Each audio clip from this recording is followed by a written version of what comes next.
Welcome back to the program, everyone. Let's continue talking the Anambra governorship elections. This time, we cross over live to Abuja studios, where Mr. Samson Itodo is standing by, Executive Director, YIAGA Africa. Thank you indeed, as always, Mr. Itodo, for joining us on the program. In this part of the world, sometimes we say... and always a delight. Yes, I was just going to say, the way you're looking, I was going to just say on a lighter note, please cut soap for me, but let's get to talk.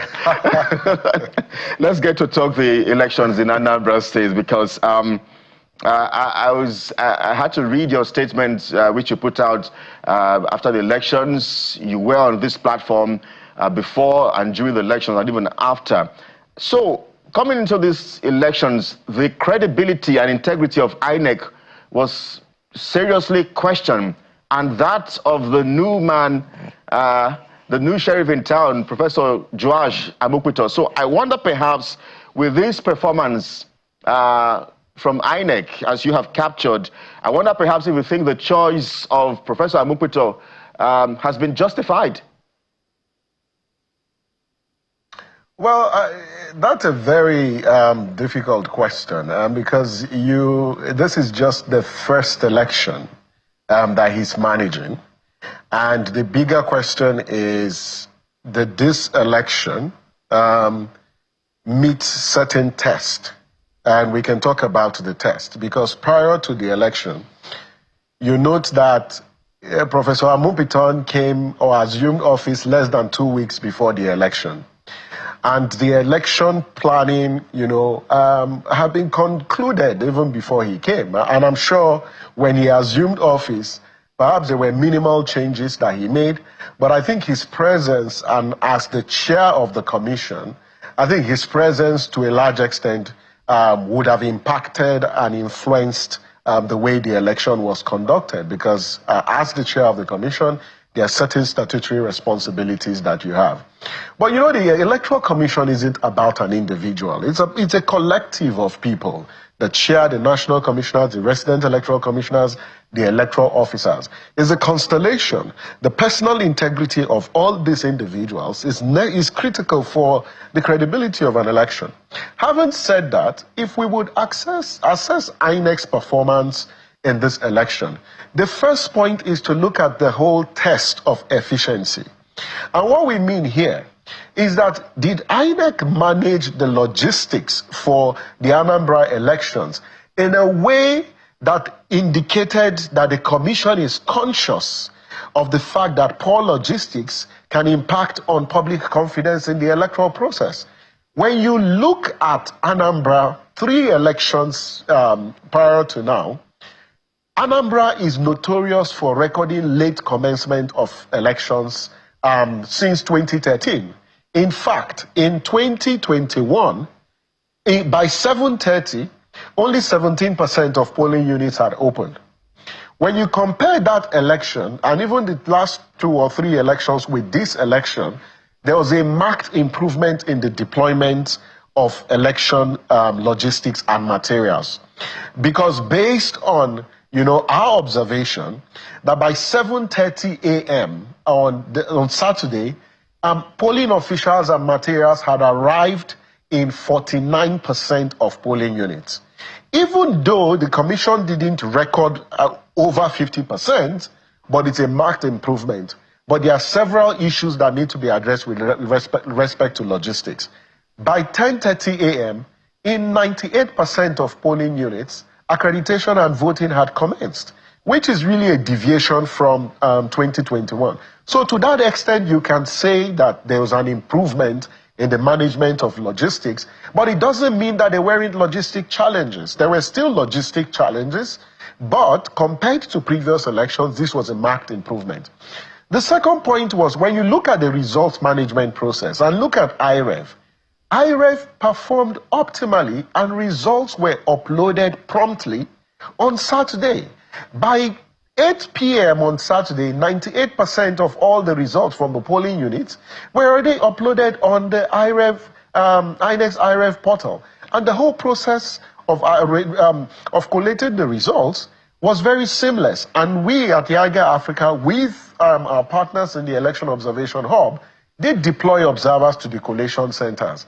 And because we deploy the parallel vote tabulation, we are in a better position to speak to the accuracy of the results that was declared by INEC. And yesterday we issued a statement verifying the results, that they fall within our estimates, and to that extent that the official results declared by INEC are indeed the results declared at the polling unit. If those results were altered either at the ward or at the local government collation, we would have been able to detect it. And to that extent, we have some measure of confidence, in the results declared. However, there are fundamental issues that we need to interrogate. The first one relates to the level of vote buying in the elections. And you clearly see that this election, to a large extent, was determined by the highest bidder and the highest spender. That the two major political formations in the state were involved in procuring votes between 1,000 and 15,000 based on the reports from our observers. And like I mentioned, that the Election Observation Hub, we deployed over 711 observers. And so that election was obscenely commercialized, and that really raises questions as to, one, the security agencies who were deployed for the election. How many arrests were made? How come that there was widespread vote buying and we only hear of 3 arrests, as reported by channels that the EFCC effected when there are reported cases, of vote buying? The second relates to the issue about turnout. This turnout was quite dismal. But again, it's not just about Anambra. Of course, across the country, you record low turnout. But whilst compared to 2021, there's a 10% increase in the level of turnout. This turnout raises a question, and it's time for us to have a national conversation about this crisis of low turnout, particularly amongst young people who didn't show up in their large numbers in this election. So I'd like you to speak a bit more about the vote buying component in this election, and I'm going to put it in proper context. Some of the reports that we got, we heard the complainants about vote buying blaming INEC, for allowing it to go on. So from your own observations and from the reports that you got from your other observers on the field, was INEC's inability to rein in on vote buying due to being overwhelmed, or was it a challenge of just looking away and allowing it, to thrive? So let's look at the patterns of vote buying in the Anambra elections. And there are 3 patterns that we identified in the course of our observation. The first one was that political and party agents came to polling units with notebooks, and they were taking records of voters who were casting votes for their political party. Because based on our PVT data, in 18% of polling units, the voting cubicle was placed in a way that voters could expose, their votes. So you can clearly tell how a particular voter, voted. In fact, one of the major candidates violated, Section 122 of the Electoral Act regarding secrecy of the ballot. Because after voting, he clearly displayed, his ballot paper to indicate where he had voted. That is an aberration, of the rule of law. And it's impunity. And because few years ago, the former President Buhari voted and did the same thing, where he displayed his ballot to show where he actually voted. This act of impunity is what is reinforced by the actions we see from voters. So we cannot blame voters when leaders who should show example are not showing example because they feel that they can break the law and no one will sanction them. So that's the first pattern. The second pattern was that we also saw cases where POS machines were being used to effect vote trading in some of the polling units. And the last one was the traditional, deploying of resources and cash, to polling units, and you could see that exchange happening. And some of those polling units were really turned to auction centers because they've just become marketplaces as opposed to sites where voters are exercising their sovereignty in a constitutional democracy like ours. And so, in fact, some of security officials deployed to 98% of polling units. How come that the security agents have not come public to tell Nigerians the number of people they arrested, except the EFCC? Because in those polling units, you also have what? You have security agents. INEC officials are not saddled with the responsibility of arrest. That's why you have the security agencies.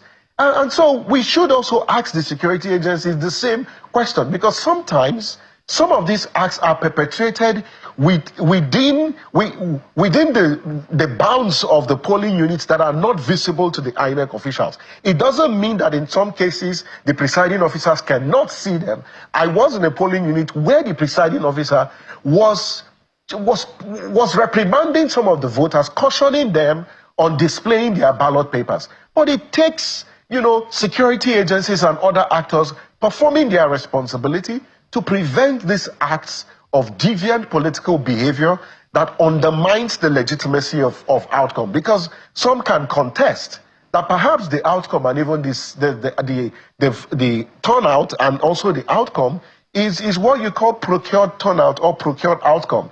Because it might not be a reflection of the will and aspiration of the people, because the choice was compromised ab initio. And we leave room for people to raise these questions when agencies that have the responsibility of regulating and protecting the secrecy of the ballot do not perform their responsibility. So when you say the two main political formations were complicit in vote buying, are you talking about the ruling party and in the state and the opposition party? Which of the opposition parties, by the way? Let me state unequivocally, based on reports received from our observers in the Election Observation Hub, both the ABGA party and the APC party were involved in buying votes. Their agents who had their tags, at the polling units, we saw them because they had the tags of these parties. They were involved in buying these votes. And that's just unfortunate, for our democracy. And these acts need to stop because they make a mockery of elections. When polling stations and polling units become marketplaces where votes are being traded, it doesn't augur well for the health of our democracy. And I hope that political actors would rethink their approach towards electoral competition, because this does not augur well for our democracy.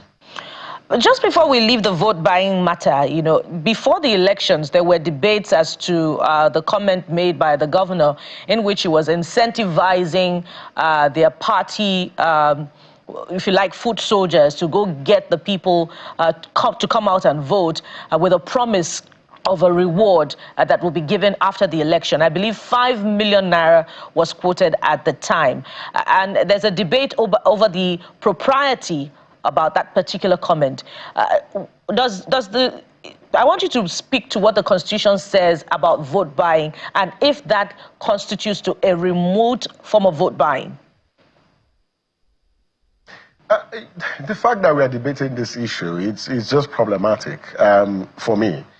Now, I understand that perhaps there is a dividing line between programs instituted by incumbents to deliver service to the people. And yes, state governments have a responsibility to deliver service. They have a responsibility to deliver empowerment programs because that's what they've promised the people. When those programs, those developmental programs are now structured and situated in a way that it influences the voting choices that people make, especially when it's few days to elections or during the electioneering period, those could be misinterpreted as voter inducement, especially when the buyer or the state actor is quoted, to to clearly say that if you vote for me, this is what you would receive, or I am providing this for you to vote for me. So that is problematic in its respect. And it also speaks to, the undue advantage that incumbent has. And sometimes it's that contestation, and I've mentioned this, and there's really a dilemma often. But you can clearly see that incumbents exploit this gap to their advantage. And sometimes they delay some programs on it is close to the elections because they want to incur or curry the support of voters for elections. And the law is very clear about bribery and conspiracy. This is why, drawing from the experience in Anambra, and now that we are amending our electoral law, we hope that the National Assembly will take a closer look at the Electoral Act and introduce stiffer provisions and sanctions for any attempt by any political actor or any individual, to induce voters, whether using financial or using programmatic or using any particular tool whatsoever, provided it is targeted at influencing the voters. Because what we do is we weaponize poverty, we compromise the independent and voluntary choice that voters ought to make when they are voting at elections. Because when they are surrendering their rights to a certain individual or to a political party, they have to do that voluntarily and based on freedom. When it is not free, it's no longer democracy. It's something else. And that's something that we need to drive home so our political actors understand that when you buy votes, at the end of the day, it questions the legitimacy of that election. You can no longer say it's a product of the free choice of people who have subscribed either to your party manifesto or your programs and plans for them. Mr. Itodo, so if we are to do some sort of comparisons with elections around the world, walk us through your experience. I mean, I know that you travel a lot, you cover elections in other parts of the continent. So walk us through, let's just do some sort of comparisons as to what you see in some of those countries and what we have here. This issue of vote buying, for instance, is it a Nigerian problem, or do we have it playing out as well in some other parts of the continent? Vote buying is not a Nigerian problem. It's cut across the world. Because in the field of elections, candidates and political parties go to voters and say, voters, we need you to vote for us. Because if you vote for us, we can give you a better life. We can improve your socioeconomic conditions. And on the basis of that, they enter a contract between the people and themselves when they get elected. And that's the whole concept, of the social contract theory. That we have vested certain roles and responsibilities on a particular individual, a particular institution, or a political party to now take decisions on our behalf. And in return, the party will provide security, would also provide for our welfare. So there is actually a space for marketing and promoting programs. Now, the challenge, across board is that when, you induce voters, and the reason why you want them to vote for you is because you have procured and you've bought over their voice. The choices they make, it's no longer legitimate. And I'll say to a large extent, it's not out of their free will. It happens in places like Ghana. In the last Ghana election, we saw how a politician, donated and gave television sets and food items. In fact, it also happened in the US. In the last election, there were also instances of voter inducement. The bigger question for us is, how do we regulate this within our own jurisdiction? And this is why I have said repeatedly that it is important that, one, when you arrest people in the polling units with cash, trying to undermine the choices that people make, they have to face the full wrath of the law. Our anti-corruption agencies also need to continuously, and they've done remarkably well, but they need to up their game, especially around intelligence. Because 24 hours before the Anambra elections, we saw how in some of the hotels, there was a lot of cash moving around. In fact, cash, whether it's a Ghana must go bags, they were all getting ready to deploy those resources. How come that missed the intelligence of some of our security agencies? And when you ask the whole point about money laundering, how come you can have one individual in possession of millions of naira? That's against the Money Laundering Act. How come there were not prevailing on those people, sanctioning them? These are some of the things that we can do within our own climb. So far, the EFCC has said they only effected 3 arrests. There were more than 3 instances of vote buying in the Anambra elections. And you note that it's not just the Anambra elections. In all the elections we've had in the last 10 years, they've been signposted by all forms of vote buying. And this is where, again, we have to declare this a state of national emergency if we really care about political legitimacy as a country. So, who gets the biggest share of the blame? The electoral umpire, INEC, politicians, or the people? Who gets the biggest share of the blame? The big question is, who is the buyer? And we've seen cases where, and I think this is really shared, to be honest. The political class have a role. And why are they buying votes? They are buying votes because, to a large extent, votes are beginning to count. If those votes do not matter, I tell you, politicians will not buy the votes. They know that votes are counted because of some of the reforms introduced in the electoral process. That's why they try to mobilize voters, induce them to go to the polling units to vote for them. So I think the political class, this weaponization of poverty needs to be regulated. It needs to stop within our electoral jurisprudence. The second, are the voters themselves. There has to be a willing buyer and a willing seller. And so, yes, there may be poverty in the land, but voters also need to understand that when you sell your vote, you lose your voice. There is no way someone who has bought over your voice will be accountable to you for the next 4 years. And that's why it is dangerous. And the bigger question to ask yourself, what will 15,000 naira do for you within 4 years? Because when you sell your vote for 15,000, just one day, that act that you commit one day will cost you for the rest of the 4 years of bad governance, because the leader will not be accountable to you. You can no longer ask any question. So there is the cost to the voter when you sell your votes, at elections. And I think also our anti-corruption agencies and our security agencies, they have a responsibility of arrest and prosecution of electoral offenders. Vote buying is an electoral offense. It is crafted in our electoral law as bribery and conspiracy in today's 2022 Electoral Act.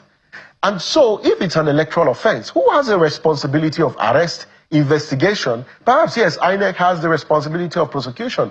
We need to see more prosecution. We need to see more people go to jail for vote buying. Maybe it might serve as a deterrence. So it's not just the politicians. The voters also have a share of the blame, but also the other institutions like security agencies, because elections is a multi-stakeholder enterprise, and we cannot vest the blame on one institution alone. It's going to take the constellation of every effort by every stakeholder to nip this menace in the bud. All right. Mr. Itodo, I'd like you to speak to another issue which may just be related to vote buying. That's the level of voter apathy that characterized the election. Indeed, we're reporting 10% increase from what was, recorded in the last election in Anambra State. But compared with the number of registered voters in this election, it is still dismal. What are you fingering as responsible for the level of voter apathy in this election? I think there are a myriad of reasons why you have voter apathy. And yes, Anambra may have, prior to now, may have the lowest or may have had the lowest turnout for governorship elections. But the voter apathy, it's a national scourge, it's a national menace, and we must situate this within the national question. In 2023, you had only 25%, of voters show up to vote at the presidential elections. Now you've had only 21.3% in Anambra elections, because in 2021, it was just 10.27%. We need to agree and recognize that it is unacceptable, it is an anomaly for the minority of us to be determining who governs the majority of us. It's just totally unacceptable.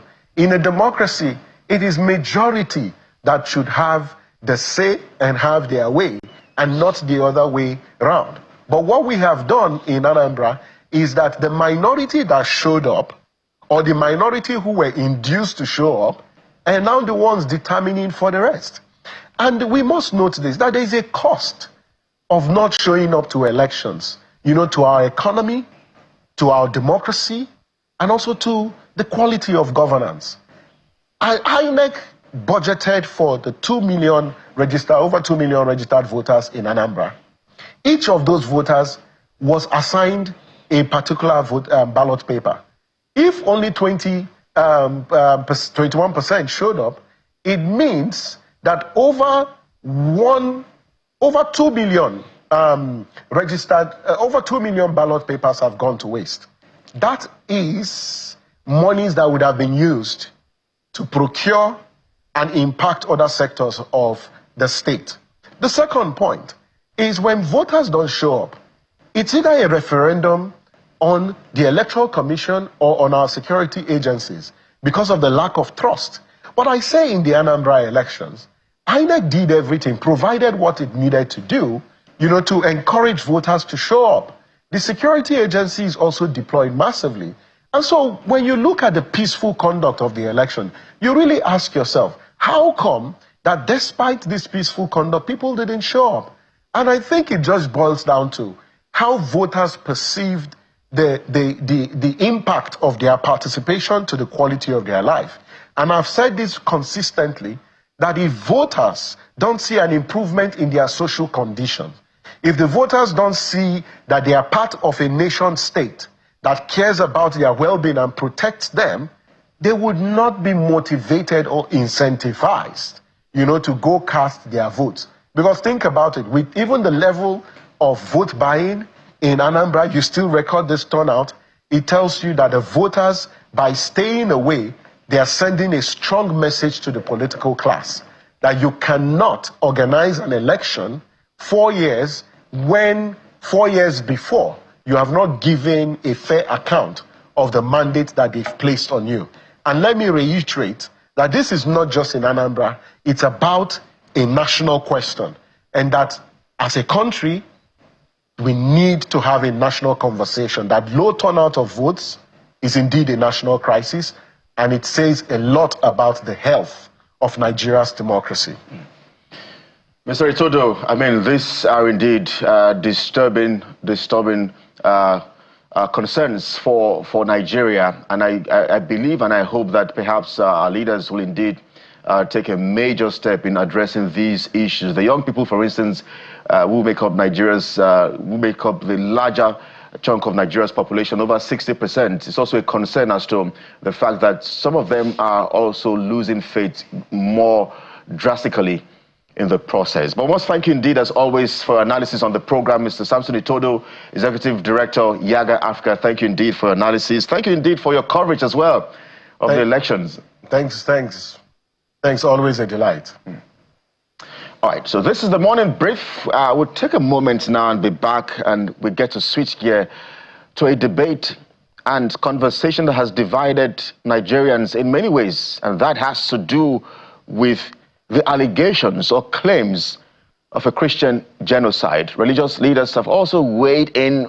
Perhaps the biggest over the weekend is the spiritual leader and general overseer of RCCG, Pastor E.A. Adebo. Let's take a listen to him, and then we get to have that conversation. We're back in just a moment. Please stay with us.